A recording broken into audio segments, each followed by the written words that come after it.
বন্ধুরা সবাই কেমন আছেন? নাহার ক্রিয়েটিভের আরেকটি ব্লগে আপনাদের অনেক স্বাগত। আগের ব্লগে আপনাদের আমি বলেছিলাম যে সকালবেলা হলে আমাদের দরজাটা কেমন লাগানো হয়েছে, কেমন ফিটিং হয়েছে আপনাদের একবার দেখাবো। তো ওই জন্য আমি সকালবেলায় উপরে এসেছি আমাদের উপরের ঘরের দরজাগুলো কেমন লাগানো হয়েছে সেটা দেখানোর জন্য। খুব সুন্দর লাগানো হয়েছে। এই দেখুন দুটো ঘরেরই দরজা আপনাদের দেখাচ্ছি পাশাপাশি, অত্যন্ত সুন্দর লাগছে আর সবার অনেক পছন্দ হয়েছে দরজাটা। এবার আমি বাড়ির সব কাজ মিটিয়ে চলে এলাম এই গাছগুলোকে ঠিক করতে। এগুলো হলো মানি প্ল্যান্ট গাছ, যেগুলো আপনারা অনেকেই জানেন। এটা দরজার সামনে এমনভাবে হয়ে আছে, এটাকে আমায় ঠিক করতে হবে। তার মধ্যে চলে এলো ফুল বিক্রেতা, তাকে ডেকে আমি 2-3টে ফুল কিনলাম। কি ফুল কিনলাম আপনাদের পরে দেখাচ্ছি। মোট 70 টাকা মতো দাম পড়লো। 3টে গাছ আমি নিয়েছিলাম। 3টে গাছের মধ্যে একটা ছিল গোলাপ চারা, একটা লঙ্কা চারা আর একটা চন্দ্রমল্লিকা। লঙ্কা চারাটা আমি না দেখেই নিয়েছি, কিন্তু দেখছি খুব সুন্দর, ভিতরে লঙ্কাগুলো একদম গোল গোল আর বেগুনি রঙে। যাই হোক, আমি গাছের কাজটা করতে চলে এলাম। গাছটাকে আমি মোটামুটি ঘুরিয়ে ফেলেছি। পুরো গাছটাকে এইভাবে সরাতে আমার অনেকটাই সমস্যা হয়েছে, তবুও আস্তে আস্তে করে ফেলেছি। একটু পাতা নষ্ট হয়েছে গাছের, কিন্তু আমি মোটামুটি ঠিক করে ফেলেছি।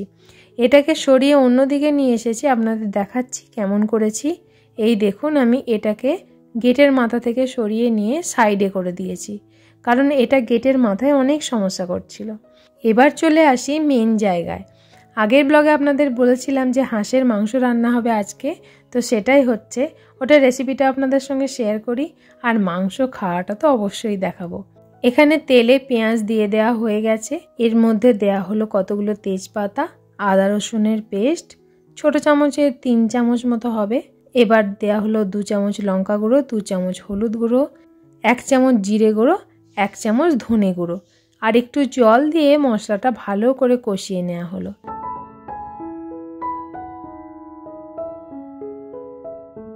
এবার দেয়া হলো 2 চামচ মতো লবণ।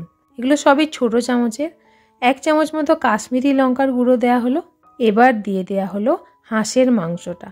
পেঁয়াজটা ভালো করে মশলার সঙ্গে কষিয়ে নিয়ে তারপরেই হাঁসের মাংসটা দেয়া হলো। এবার হাঁসের মাংসটা কষাতে হবে। এখন অনেকটাই কষানো হয়ে গেছে। 1 ছোট চামচ দেয়া হলো গরম মশলা গুঁড়ো আর একটুখানি গোলাপ জল। ভালো করে কষানোর পর হাঁসের মাংসটা দেয়া হচ্ছে প্রেসার কুকারের মধ্যে, কারণ হাঁসের মাংস এমনিতে অনেকটা শক্ত হয়, সিদ্ধ হতেও অনেকটা সমস্যা, অনেকটা দেরি হয়। প্রেসার কুকারে দিয়ে দিলে মাংস রান্নাটা অনেক ভালো হয়, খেতেও ভালো হয়। প্রেসার কুকারে দিয়ে দেওয়া হয়ে গেছে। এবার এর মধ্যে বেশ অনেকটা জল, কড়াইটা ধুয়ে মশলাটা দিয়ে দেওয়া হলো, আর একটু পরিমাণে জল দিয়ে দেওয়া হলো। জল দিয়ে সিটি দিতে দেওয়া হলো। মোটামুটি 9-10টা মতো সিটি এখানে দেওয়া হয়েছে। এবার মাংস রান্না দিয়ে আমি ভাতটা খাবো। দেখুন, আমি ভাতটা মোটামুটি সার্ভ করছি।